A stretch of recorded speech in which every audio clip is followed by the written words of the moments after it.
Hi everyone.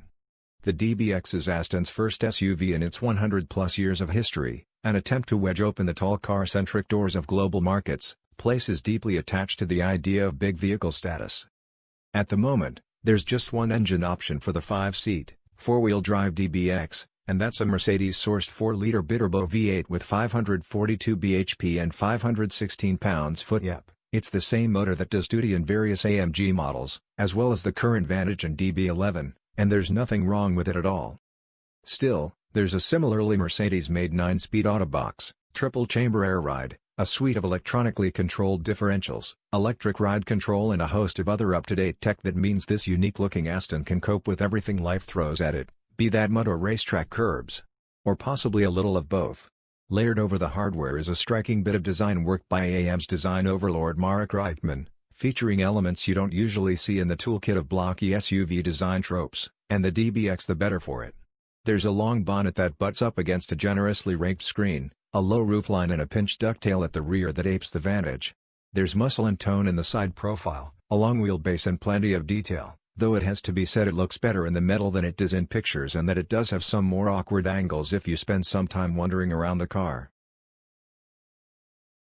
What is it like on the road? Usefully, the DBX has 6 drive modes: GT, Sport, Sport Plus, Individual, Terrain and Terrain Plus, so the air suspension system has a decent chance of dealing with whatever you throw at it. The wheels are massive 22s, which don't actually look too big. Saying that, it reveals overtaking opportunities unavailable to more mortal vehicles, and the noise is nicely judged, a muted grumble in the more socially acceptable ranges, a bassy bellow with a hard-edged buzz when you reach for the faster arcs of the rev counter and the exhaust valves. The way the Mercedes-sourced 4-liter makes torque and power has been modified to better suit the X's characteristics, and it's pretty much spot on.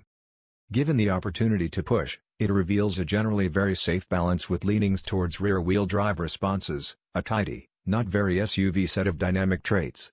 Is the fact that it's quite low, at 1,680 mm, but there's a keenness that's surprising. It's also marginally less satisfying on the track. Now, circuits are not where SUVs of any stripe feel comfortable or even rational, but the DBX really can lay claim to being a properly sporting thing. It doesn't feel like it slices through the air like a supercar, more a battering ram of performance with less barn door aesthetic than the usual fast SUV. The box isn't the happiest going full bore either, despite the paddle shifters behind the wheel. It's responsive enough on up changes, but really doesn't want to hammer a gear unless it's down in the comfortable end of the rev range. In its most extreme mode, there's a defined sharpening of the responses, and the active center transfer case can vary drive from 47-53 front to rear to 100% rear-wheel drive, with the electronic diff in the back then pushing torque from side to side between the rear wheels on demand. There's also brake-actuated torque vectoring, and a 48-volt electronic anti-roll control system replacing traditional anti-roll bars. Now this could make the DBX feel a bit stilted and digital, but it isn't. There's a little lean, a little oversteer, and a feeling that whomever set the car up arranged it so that it felt like a real GT car. The DBX has a tendency to second-guess you, and tidy up your worst excesses even with the minders switched off. That's safe. That's rational. Not a huge surprise, and it's not a disappointment as such, but you'll find the DBX more satisfying on an actual road.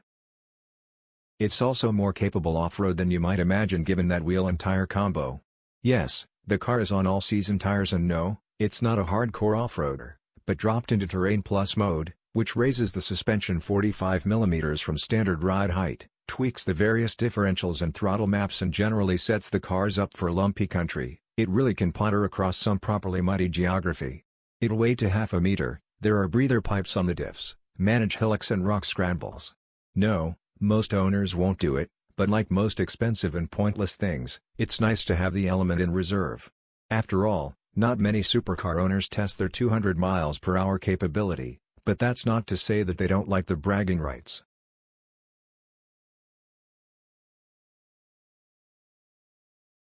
General leg and headroom is very good, something to do with that generous wheelbase, and although the doors are physically short, they open wide, which means the DBX is surprisingly accommodating and useful in tight parking spots, despite its overall width.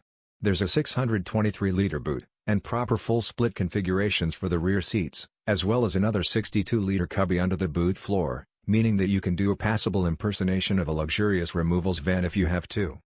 Up front you get a 12.3-inch screen for the instrument cluster, allied to a 10.25-inch multimedia screen in the center console with techie bits derived from, you guessed it, Mercedes.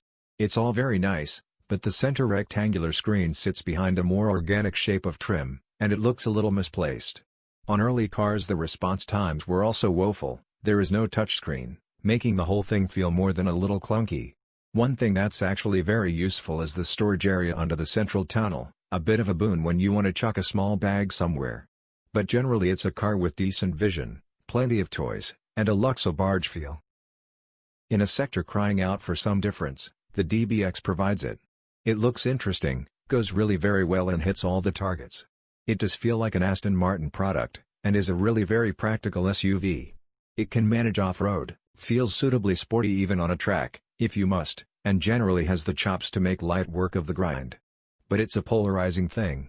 It has some less pleasing angles, is yet another body V8 petrol SUV in a world increasingly turned on by efficiency, and needs an update of the multimedia from the early cars.